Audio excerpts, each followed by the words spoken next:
Perfect. Welcome everybody to our seminar, Expats Buying Property in Canada. We're so grateful for you all here. We'll do a quick intro to our team. Here's myself, Hannah. We have Barb, our underwriter on the team, and our amazing administrator, Miranda. So a team of 3 of us here. A quick bit about myself. So I've been in the mortgage industry over 20 years now. I started downtown at a mortgage company. I've had my own business on this side now for 8 years. And my goal really is to use all of my experience to make buying a home as simple as possible for you. I really have a passion in helping people attain wealth through buying homes.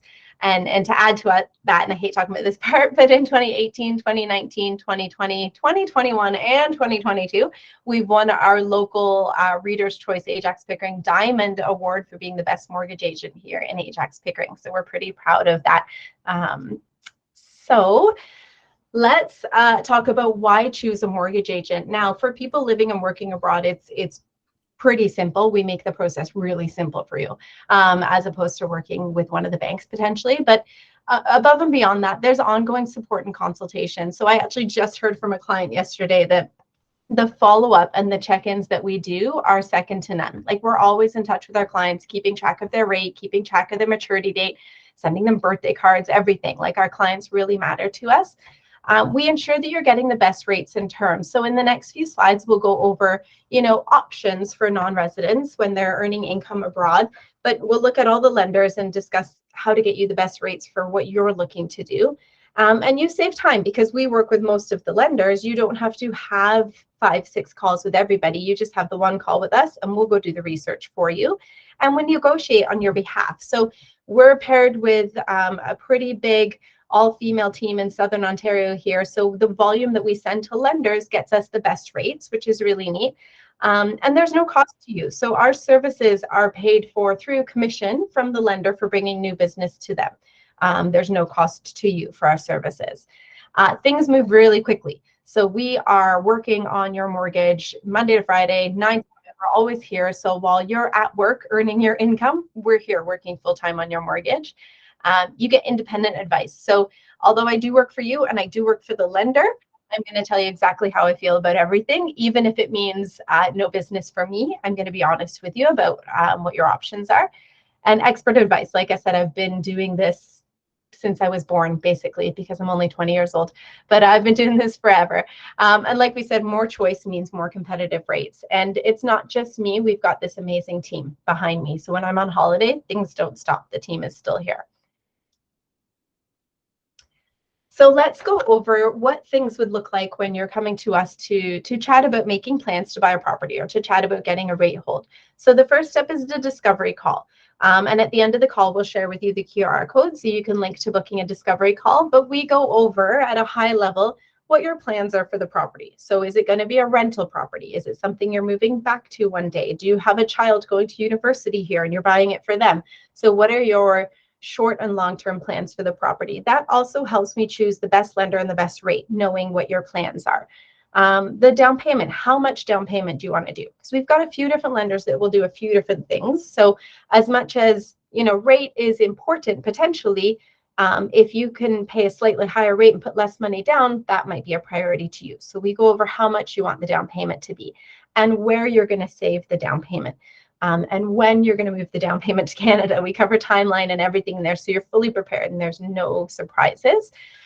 We discuss where you'll be earning income when you close on the property, and when you'll be giving notice at your current job or when you'll be leaving your job, or if you continue working where you're at, or quit your job before and be working in Canada. We talk about how that all feeds into the timeline. If you can sign in person on Canadian soil in the law office. So the lenders were very lenient during COVID when flights just weren't happening. They were very lenient about signing where you are on Zoom in front of a Canadian lawyer or at the local consulate or kind of a notary. Not so much anymore. I've only got really one lender left that will let you do remote signing. Otherwise, they want you here on US soil. We actually just had clients, they bought in Ontario, but they're in Australia. They flew into Vancouver to do a Zoom meeting on Canadian soil with the lawyer, and that worked for them. And more to determine the best lender and create a personalized plan for you based on the answers to these questions. So Here's the thing, when you come to us and we work with so many lenders, you're not pigeonholed by what the lender can offer you. I want to match what the lender's going to offer with what your needs are to make sure we're getting the best lender for you.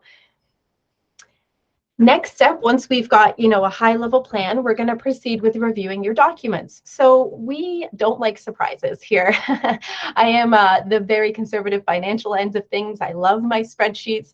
And so I want to make sure I'm as conservative with your money as you would be.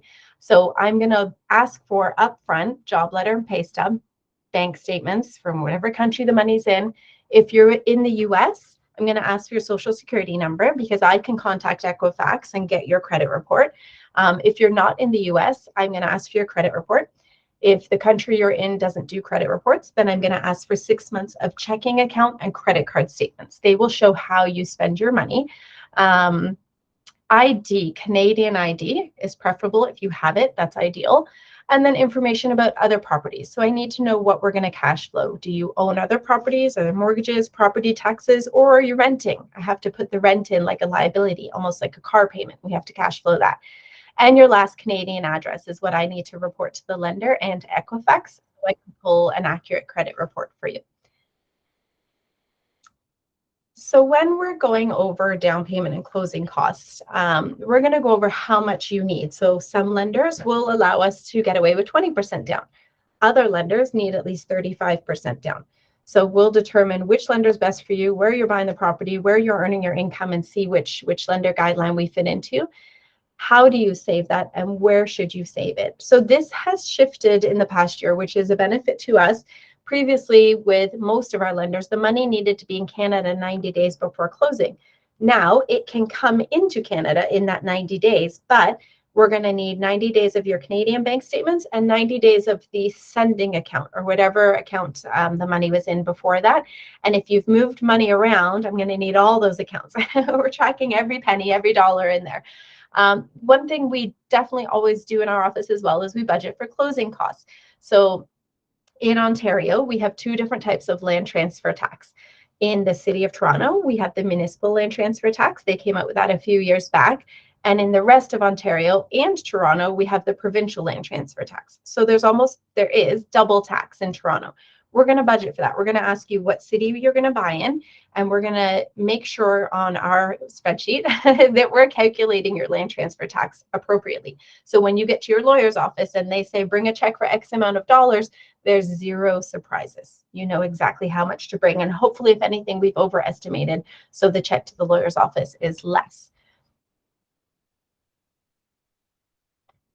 Speaking of closing costs, when we're budgeting for closing costs for second-time buyers in the rest of Ontario, not Toronto, we're going to budget 2% of the purchase price. In Toronto specifically, it really matters the purchase price because it's kind of on a sliding scale. So let's say conservatively, we're estimating around 3.5% to 4% of the purchase price. Those things will cover, number one, land transfer tax. So like I said, the municipal and the provincial. Tax on mortgage insurance doesn't apply here. We don't have to buy that as a non-resident. Legal fees, typically now $1,500 to $2,500 it costs for the lawyer to do their end of the work. If you're having a new build home, we'll have a whole discussion on if you're buying a new build, but costs for that. Any prepaid costs or adjustments. So we're getting into the nitty gritty here. But for example, if you close halfway through the month and the previous owner has already paid the property taxes and the water bills for the full month, then we need to pay them the difference. The lawyer figures that out on a document called the Statement of Adjustments. Home inspection, I hope the realtors on the call don't get mad at me, but we're kind of getting back into the market where we're allowed to do home inspections, especially from afar. That should be important. Home fire insurance, much like the car insurance you pay monthly, we need to show the lender that we've got home insurance. Title insurance is mandatory when we have a mortgage in Canada. Appraisal fee really is determined by the lender. If the property doesn't hit their internal valuation system, which honestly in the past year it's really rare, we're going to need an appraisal. Typically an appraisal fee is around $500. And then moving costs, depending who's moving into the property. If you are from overseas or a child that's here, or if it's a rental and you don't have to pay any moving costs. So when we're budgeting 2 to 4% of the purchase price, we're covering off all of these closing costs. So like I said, when you go to the lawyer's office, zero surprises. Let's chat credit. This is the number one question I get from my non-residents is, I packed up 20 years ago, left Canada, I have zero left on my credit report. So typically what a lender wants to see is that you maybe maintained one credit card, let's say, and you've paid it on time or haven't even used it and it's there and your credit score is still fairly good. Or they want to see that you've closed everything and your score is zero. What they don't want to see is, we defaulted on a credit card and left the country, and now our credit score is low. That will really narrow down our lender pool, and we'll maybe be stuck in alternative lending for a couple of years until we can get back to the A prime side. So the credit report is very important. So what we always suggest is contact us as far out as possible. If there's any feedback or advice we can give you about improving your credit score, then we'll definitely give you that. Okay, on to the next step, rate hold. So a couple of things are really important in our rate hold. Excuse me, sorry. So number one, it's underwritten, both by us and the lender. So this is why we're getting all your documents up front, again, to make sure there's no surprises, but also we're sending it to the lender that's also going to underwrite your application and review your credit.